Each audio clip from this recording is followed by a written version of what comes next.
దేశంలో సుమారు 8% పైగా ఉన్న వీరి కోసం ప్రభుత్వాలు చేసింది చాలా తక్కువే. కోట్లాది రూపాయల నిధులను వీరి సంక్షేమం కోసం కేటాయిస్తున్నా కనీసం నేటికి మంచినీళ్లు కూడా అందని వెతలు ఎన్నో. ఎన్ని ప్రభుత్వాలు మారుతున్నా గిరిజనుల తలరాతలు మాత్రం మారటం లేదు. ఇవాళ ప్రపంచ ఆదివాసీ దినోత్సవం సందర్భంగా మహబూబ్నగర్ జిల్లా నల్లమల అడవుల్లో జీవించే చెంచుల దుర్భర పరిస్థితులపై స్పెషల్ స్టోరీ.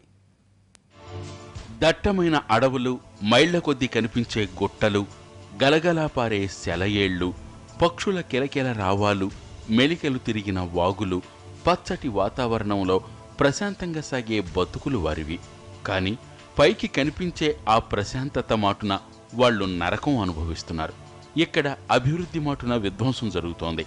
దశాబ్దాలు గడుస్తున్న ఆదివాసీల జీవితాలలో అభివృద్ధి జాడలు కనిపించటం లేదు.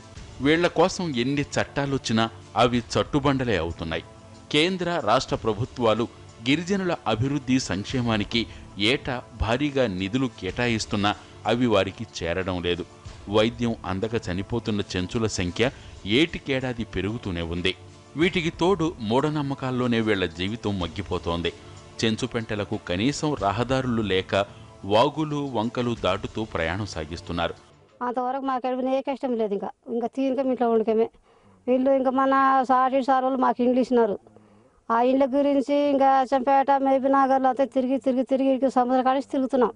ఆ ఇండ్లు వేసినట్లేదు, మేము విన్నట్లేదు. ఇదే వానకాలం పగటి వానక అనుకుంటా అడవికి ప్రతి అడవిలో గేటు లేదు, గుడిసెలు కప్పుకొని మాకు ఏం లేదు.